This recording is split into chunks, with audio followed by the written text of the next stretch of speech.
On me pose souvent la question de savoir combien de personnes dois-je embaucher aux États-Unis, combien dois-je les payer, quelle doit être la taille de mon équipe.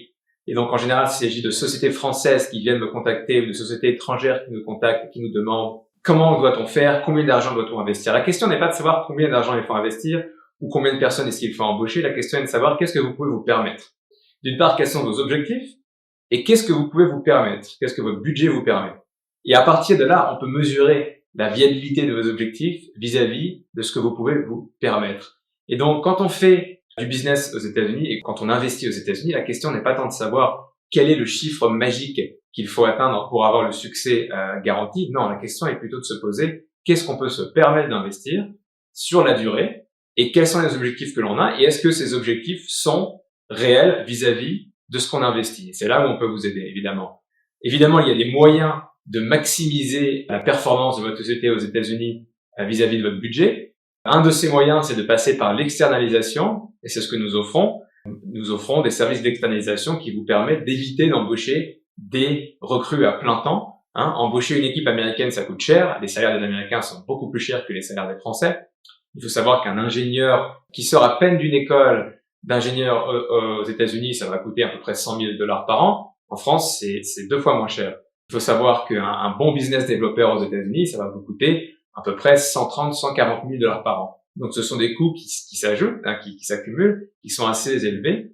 Et pour pallier justement à ces difficultés, notamment au niveau de l'embauche, parce que c'est là où vous allez avoir les plus gros coûts, il y a des services d'externalisation qui existent, que nous offrons, qui vous permettent d'utiliser des équipes que nous avons déjà formées sur l'intégralité du territoire, qui ont des bases de données, qui ont des comptes clients, qui ont des années et vont avoir des dizaines d'années d'expérience pour certains à travailler pour des sociétés comme la vôtre qui se développent ici et qui vont pouvoir vous mettre à disposition ce savoir, cette connaissance, cette base de données, cette expérience à un coût beaucoup moins élevé que si vous embauchiez vous-même vos propres équipes et si vous les entraîniez vous-même.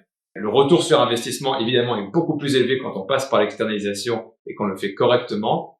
Et ça peut être un bon moyen de kickstart, donc de vraiment kickstart votre projet aux États-Unis, de vous permettre de réaliser vos premiers millions de dollars de chiffre d'affaires qui, par la suite, vous permettront d'investir dans des équipes à plein temps américaines, peut-être sur l'intégralité du territoire. Mais à moins que vous ayez des sommes très importantes à investir d'entrée de jeu, on nous recommande de passer plutôt par l'externalisation. Non seulement cela vous permet de bénéficier de main-d'œuvre, et donc d'équipes qui sont physiquement présentes, qui peuvent rencontrer vos clients pour vous et en votre nom et qui vont travailler pour vous.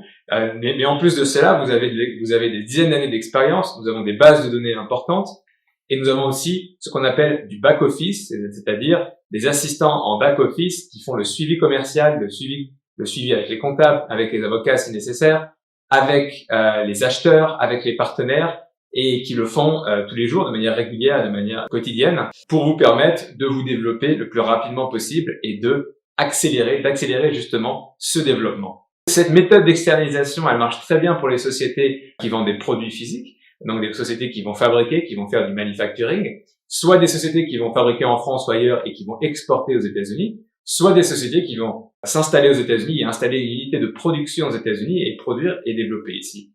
Cela marche aussi très très bien dans le secteur de l'agroalimentaire, évidemment. Aussi, on le retrouve beaucoup dans le secteur de la tech, qui est un secteur qui est très profitable quand ça fonctionne, mais qui est aussi très coûteux. Et donc, venir aux États-Unis sans connaître le terrain et chercher à embaucher, par exemple, des ingénieurs ou des sales people, ça peut être très compliqué, ça peut être très très cher et ce n'est pas forcément la manière la plus profitable d'opérer.